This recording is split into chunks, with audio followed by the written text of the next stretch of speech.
Friends, ఇదైతే మనకి Bharat dynamics limited అనమాట. బీడీఎల్కి సంబంధించి మేనేజ్మెంట్ ట్రైనింగ్ ఒక 80 వేకెన్సీస్కి సంబంధించినటువంటి నోటిఫికేషన్ అనమాట. ఈరోజే మనకి ఇష్యూ అయిందనమాట, 28 నవంబర్ 2025. ప్లస్ ఇంకా చూసుకుంటే కనుక అప్లికేషన్ ఆన్లైన్ ప్రాసెస్ అనేది మనకి 3 డిసెంబర్ 2025 9 AM స్టార్ట్ అవుతుంది అనమాట. ఇంకా 29 డిసెంబర్ 2025 దాకా మనకి అవకాశం అయితే ఉన్నదన్నమాట. ఇవన్నీ కూడా మనకి పర్మనెంట్ వేకెన్సీస్. మొదటైతే ట్రైనింగ్ అయితే ఇస్తారు. ఎవరికి ఎక్స్పీరియన్స్ అనేది అవసరమైతే లేదనమాట. ఫ్రెషర్స్ అందరూ కూడాను దీనికి అప్లై అయితే చేసుకోవచ్చు. ఫ్రెండ్స్, ఇంకా వేకెన్సీ విషయానికి సంబంధించి మనకి మేనేజ్మెంట్ ట్రైనింగ్ ఎలక్ట్రానిక్స్లో ఒక 32 దాకా ఉన్నాయన్నమాట. దాదాపుగా అన్ని కేటగిరీస్లో మీకు వేకెన్సీస్ అయితే ఉన్నాయన్నమాట. ఒకవేళ లేకపోతే కనుక మీరు యూఆర్లో ఎవరైనా కూడా అప్లై అయితే చేసుకోవచ్చు అనమాట. ఇంకా చూసుకుంటే మేనేజ్మెంట్ ట్రైనింగ్ మెకానికల్లో ఒక 27 దాకా ఉన్నాయి.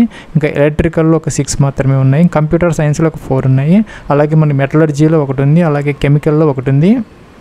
ఫ్రెండ్స్, అవే కాకుండా మనకి సివిల్లో ఒక 2 ఉన్నాయి. ఇంకా ఫైనాన్స్ ఒక 5 ఉన్నాయి అన్నమాట. ఇంకా హ్యూమన్ రిసోర్సెస్ అంటే హెచ్ఆర్లో ఒక 2 ఉన్నాయి.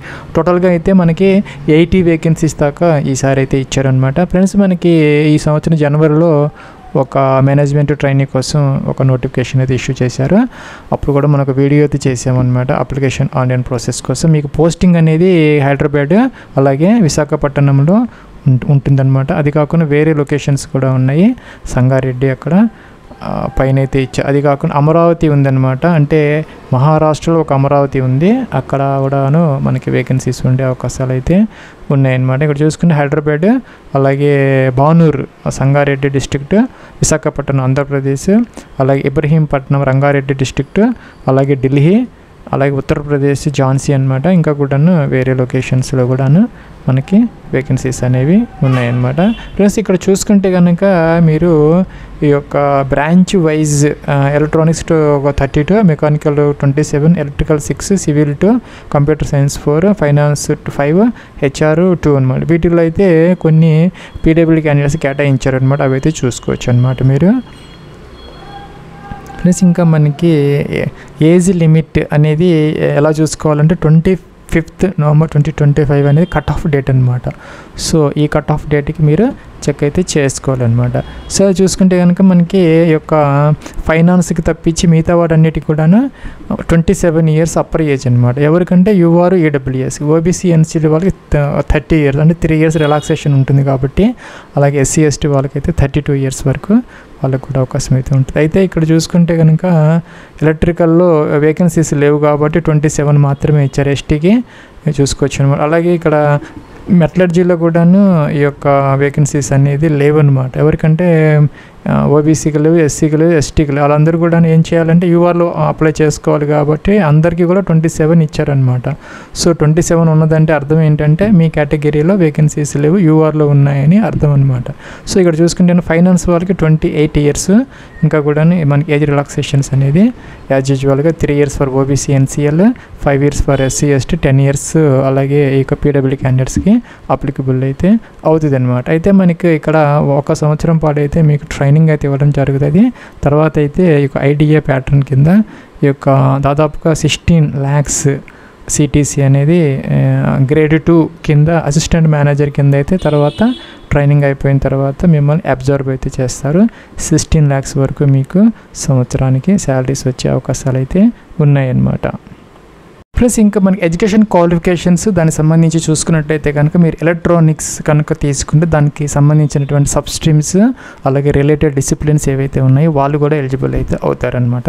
ఇక్కడ చూసుకుంటే కనుక ఎలక్ట్రానిక్స్ బ్రాంచ్ కింద మీకు ఎలక్ట్రానిక్స్తో పాటు ఇక ఎలక్ట్రానిక్స్ అండ్ కమ్యూనికేషన్ ఇంజనీరింగ్లో కానీ, లేదంటే ఎలక్ట్రానిక్స్ ఇన్స్ట్రుమెంటేషన్ కానీ, లేదంటే ఎలక్ట్రానిక్స్ డిజైన్ అండ్ టెక్నాలజీలో కానీ, లేదంటే అప్లైడ్ ఎలక్ట్రానిక్స్ కానీ, లేదంటే ఎలక్ట్రానిక్స్ అండ్ టెలికమ్యూనికేషన్స్ కానీ, లేదంటే ఎలక్ట్రానిక్స్ అండ్ కంట్రోల్ ఇంజనీరింగ్ అని వీటిల్లో దేంట్లో కూడా మీరు ఈ యొక్క డిగ్రీ చేస్తుంటే ఈ యొక్క ఎలక్ట్రానిక్స్కి మీరు అప్లై అయితే చేసుకోవచ్చు. అలాగే మెకానికల్ తీసుకుంటే మెకానికల్తో పాటు మీకు ఇండస్ట్రియల్, అలాగే ప్రొడక్షన్, అలాగే మెకానికల్ ప్రొడక్షన్, టూల్ ఇంజనీరింగ్, అలాగే ప్రొడక్షన్ ఇంజనీరింగ్, అలాగే ప్రొడక్షన్ టెక్నాలజీ, అలాగే చూసుకుంటే కనుక ప్రొడక్షన్ అండ్ ఇండస్ట్రియల్ ఇంజనీరింగ్, అలాగే ఏరోస్పేస్, అలాగే ఏరోనాటికల్ ఇంజనీరింగ్ వాళ్ళు కూడా ఈ యొక్క మెకానికల్ బ్రాంచ్ కిందకి అయితే వస్తారనమాట. అలాగే చూసుకుని ఎలక్ట్రికల్కి సంబంధించి ఎలక్ట్రికల్తో పాటు ఎలక్ట్రికల్ అండ్ ఎలక్ట్రానిక్స్ అంటే EEE వాళ్ళు కూడా ఎలిజిబుల్ అయితే అవుతారనమాట. దాంతోపాటు ఎలక్ట్రికల్ ఇన్స్ట్రుమెంటేషన్, కంట్రోల్ ఇంజనీరింగ్లో వాటిలో చేసినా కూడా ఎలిజిబుల్ అయితే అవుతారు. అదే కంప్యూటర్ సైన్స్కి సంబంధించి ఓన్లీ కంప్యూటర్ సైన్స్ ఇంజనీరింగ్ మాత్రమే ఇచ్చారు,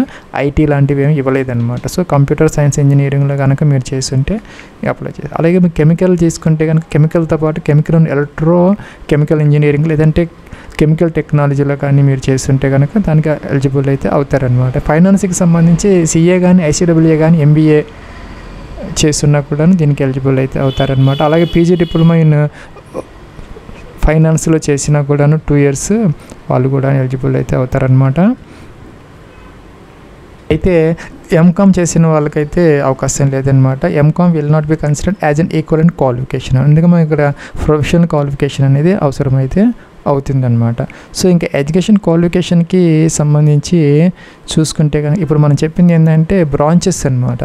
సో అది కాకుండా ఏంటంటే మనకి మేనేజ్మెంట్ ట్రైనీకి సంబంధించి 25th November 2025కి ఈ యొక్క ఎసెన్షియల్ క్వాలిఫికేషన్ అనేది మీరు ఫుల్ఫిల్ అయితే చేసుకోవాలన్నమాట. అంటే బ్యాచిలర్స్ డిగ్రీ అనేది కంపల్సరీగా 25th November 2025 మీరు కంప్లీట్ అయి ఉన్న వాళ్ళు మాత్రం ఎలిజిబుల్ అయితే అవుతారనమాట. ఎవరైతే ఇప్పుడు ఫైనల్ ఇయర్లో ఉన్నా లేకపోతే 2026లో రాస్తున్న వాళ్ళకి ఎలిజిబిలిటీ లేదనమాట. సో 25th November 2025కు ఈ యొక్క కట్ ఆఫ్ డేట్ కనుక మీకు బ్యాచిలర్స్ డిగ్రీ కానీ లేదంటే 5 years ఇంటిగ్రేటెడ్ కోర్సు కానీ చేసి ఉంటే ఆ యొక్క ఇంజనీరింగ్ లేకపోతే దానికి సంబంధించిన వాటిలో మీరు దీనికి ఎలిజిబుల్ అయితే అవుతారనమాట. సో ఇప్పుడు మనం చెప్పినటువంటి ఆ యొక్క బ్రాంచెస్లో బీఈ లేదంటే బీటెక్ లేదంటే 5 years ఇంటిగ్రేటెడ్ కోర్సు చేసిన వాళ్ళు కూడాను అప్లై అయితే చేసుకోవచ్చు అనమాట. ఇంకా కూడా కెమికల్కి సంబంధించి ఫస్ట్ క్లాస్ ఎంఎస్సి కెమిస్ట్రీ చేసిన వాళ్ళు కూడాను ఆ యొక్క ఇంజనీరింగ్తో పాటు వాళ్ళు కూడా ఎలిజిబుల్ అయితే అవుతారనమాట. ఇంకా చూసుకుంటే ఇక్కడ మనకి ఫైనాన్స్కి సంబంధించి ఇప్పుడు చెప్పినట్టుగా సిఏ కానీ ఐసీడబ్ల్యూఏ కానీ వాటిల్లో ఎవరైతే చేస్తున్నారో వాళ్ళు ఎలిజిబుల్ అయితే అవుతారు. ఇంకా హెచ్ఆర్ అనేది ఒకటి ఉందన్నమాట, మేనేజ్మెంట్ ట్రైనింగ్. దానికి సంబంధించి ఫస్ట్ క్లాస్ ఎంబీఏ లేదంటే దాని ఈక్వలెంట్గా ఎవరన్నా కనుక చేస్తుంటే లేదంటే పీజీ డిప్లొమా చేసినా లేకపోతే మాస్టర్స్ డిగ్రీ చేసినా కూడాను హెచ్ఆర్లో కానీ పిఎంఐఆర్లో కానీ ఇంకా పర్సనల్ మేనేజ్మెంట్లో కానీ ఇంకా ఐఆర్లో కానీ ఇంకా సోషల్ సైన్స్లో కానీ సోషల్ వెల్ఫేర్లో కానీ సోషల్ వర్క్లో కానీ చేస్తుంటే కనుక 2 years ఆ యొక్క గ్రాడ్యుయేషన్తో ఆ యొక్క డ్యూరేషన్తో చేసిన వాళ్ళందరూ కూడాను ఎలిజిబుల్ అయితే అవుతారనమాట. ఇంకా గ్రాడ్యుయేషన్ లా ఎవరైతే చేస్తున్నారో వాళ్ళకి ఎక్కువ అవకాశాలు అయితే ఈ హెచ్ఆర్కి ఉండే అవకాశాలు అయితే ఉంటుందన్నమాట. అయితే ఇక్కడ చూసుకుంటే కనుక important point, general candidates, OBC candidates అలాగే ఈడబ్ల్యూఎస్ క్యాండిడేట్కి 60% అనేది మొత్తం మీద 60% అగ్రిగేట్ అయితే రావాలన్నమాట. ఎస్సీ ఎస్టీ క్యాండిడేట్స్కి మాత్రం 55% అనేది మనకి సరిపోతుంది అనమాట. ఈ విషయం అయితే గుర్తుపెట్టుకోవాలి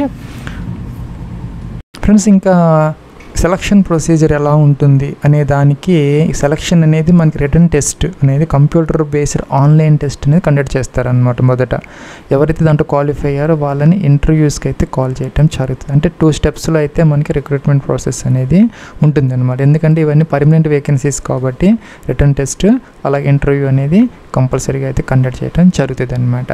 ఇక కంప్యూటర్ బేస్డ్ టెస్ట్ అనేది మీకు 2 hours డ్యూరేషన్తో ఒక 2 partsలో అయితే ఉంటుందన్నమాట. ఒక 150 మల్టిపుల్ చాయిస్ క్వశ్చన్స్తో ఉంటుంది అనమాట. Part 1లో వచ్చేసరికి 100 మల్టిపుల్ చాయిస్ క్వశ్చన్స్ అయితే ఉంటాయి, సబ్జెక్ట్ వైజ్ ఉంటాయి. అలాగే మన జనరల్ యాప్టిట్యూడ్ మీద కూడా క్వశ్చన్స్ ఉండే అవకాశాలు అయితే ఉన్నాయన్నమాట. అలాగే నెగిటివ్ మార్కింగ్ కూడా ఉన్నదన్నమాట. అంటే రాంగ్ ఆన్సర్స్కి మీకు 0.2 అంటే 1/4 అనేది ఈ యొక్క నెగిటివ్ మార్కింగ్ కింద తీసేయటం అనేది జరుగుతుంది అన్నమాట.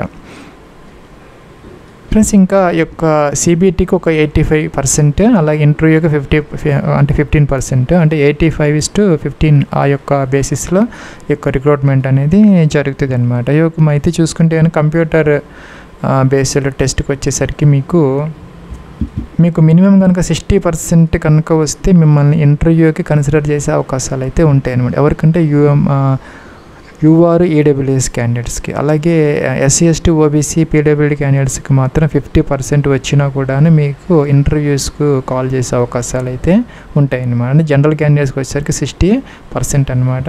అలాగే ఆ యొక్క ఎస్సీ ఎస్టీ ఓబీసీ పీడబ్ల్యూడీ క్యాండిడేట్స్కి మాత్రం 50% మినిమం వస్తే కనుక మిమ్మల్ని ఆ యొక్క ఇంటర్వ్యూకి కన్సిడర్ చేసే అవకాశాలు అయితే ఉంటాయి అన్నమాట. సో ఇంకా ఎగ్జామినేషన్ సెంటర్స్ మీరు చూసుకున్నట్లయితే కనుక మనకి ఆంధ్రప్రదేశ్ అలాగే తెలంగాణకి సంబంధించి కూడాను ఆప్షన్స్ అయితే ఉంటాయన్నమాట. మనకి చూసుకుని హైదరాబాద్ ఉంది, అలాగే మన విజయవాడ కూడా ఉందన్నమాట. సో మీరు ఆంధ్ర వాళ్ళు విజయవాడలో, తెలంగాణ వాళ్ళు హైదరాబాద్లో అనేది మీరు ఎగ్జామ్ అనేది రాసుకోవచ్చు అనమాట. పోస్టింగ్ కూడాను మన స్టేట్స్లోని మన తెలుగు రాష్ట్రాల్లో మీకు ఉండే అవకాశాలు ఎక్కువగానే ఉంటాయి అన్నమాట. ప్లస్ ఇంకా దీనికి సంబంధించి అప్లికేషన్ ఫీజు అనేది ఉన్నదన్నమాట. అయితే చూసుకుంటే కనుక మీరు ఇక్కడ SC ST PWD candidates, ex service men candidates, అలాగే ఇంటర్నల్ అంటే ఈ యొక్క BDL ఆల్రెడీ వర్క్ చేస్తున్న వాళ్ళు ఉంటారు అంటే కాంట్రాక్ట్ ట్రైనీస్గా కానీ అలాగ ఎవరైనా ఉన్నవాళ్ళు ఎవరైనా ఉంటే వాళ్ళకైతే ఫీజు అనేది లేదనమాట. SC STకి PWDకి అలాగే ఎక్స్ సర్వీస్ మ్యాన్కి ఫీజు లేదనమాట. ఇంకా ఎవరైతే ఉన్నారో UR EWS OBC NCL వాళ్ళకి మాత్రం 500 రూపీస్ అనేది పే చేస్తే ఆన్లైన్లో అప్లికేషన్ ప్రాసెస్లో మీకు సరిపోతుంది. ప్లస్ అప్లికేషన్ ఆన్లైన్ ప్రాసెస్ కోసం అయితే మీకు 3 డిసెంబర్ 2025 ఒక వీడియో అయితే చేయడం జరుగుతుంది. గతంలో మన వీడియో అయితే చేసిన దాంట్లో అయితే మీరు చూసుకోవచ్చు అనమాట, ఎలా అప్లై చేయాలి. సేమ్ ప్రాసెస్ అనేది మనకి ఉంటుందన్నమాట. దాని ప్రకారం మీకు 3 డిసెంబర్న కొత్త వీడియో అనేది మీకు అప్లోడ్ చేయడం జరుగుతుంది అనమాట. ఈ లోపల మీరు ఏంటంటే పాస్పోర్ట్ సైజ్ ఫోటోగ్రాఫ్ అంటే 3 months లోపల తీసుకున్నటువంటి ఒక ఫోటోగ్రాఫ్ ఒకటి మనకు, అలాగే సిగ్నేచర్ కూడాను ఆ యొక్క JPG ఫార్మేట్లో రెడీ చేసి పెట్టుకుంటే సరిపోతుంది. అలాగే డేట్ ఆఫ్ బర్త్ ప్రూఫ్ కోసం మీరు 10th క్లాస్ సర్టిఫికేట్, అలాగే కేటగిరీ సర్టిఫికేట్స్ ఏదైతే ఉంటాయో SC ST అలాగే OBC NCL వాళ్ళు, అలాగే EWS వాళ్ళు వచ్చేసరికి ఇన్కమ్ అండ్ అసెట్ సర్టిఫికేట్, ఇంకా PWD క్యాండిడేట్స్ వాళ్ళ సర్టిఫికేట్స్, అలాగే కనుక ఎక్స్ సర్వీస్ మ్యాన్ ఎవరైనా ఉంటే ఒక డిశ్చార్జ్ సర్టిఫికేట్ కావాల్సి వస్తుంది. అలాగే ఈ యొక్క జమ్మూ కాశ్మీర్ వాళ్ళు ఎవరైనా ఉంటే ఇంకా వాళ్ళకి డామ్సైల్ సర్టిఫికేట్ కూడా అవసరమైతే ఉంటుంది. దాంతోపాటు ఏంటంటే ఎడ్యుకేషన్ క్వాలిఫికేషన్కి సంబంధించి 10th ఇంటర్ డిప్లొమా లేదంటే డిగ్రీ అన్నిటికీ సంబంధించినటువంటి యొక్క మెమోస్, మార్క్ షీట్స్, సర్టిఫికేట్స్ కూడాను మీరు స్కాన్ చేసి రెడీగా పెట్టుకుంటే ఈజీగా అప్లై అనేది మీరు చేసుకోవచ్చు అనమాట. ప్లస్ ఇంకొక ఇంపార్టెంట్ పాయింట్ ఏంటంటే మన కంప్యూటర్ బేస్డ్ టెస్ట్ అనేది 11th January 2026 సండే ఆదివారం రోజు విజయవాడ, హైదరాబాద్లో, దాంతోపాటు అదర్ లొకేషన్స్లో ఒకేసారి ఎగ్జామ్ అనేది కండక్ట్ చేయడం అనేది జరుగుతుంది అనమాట.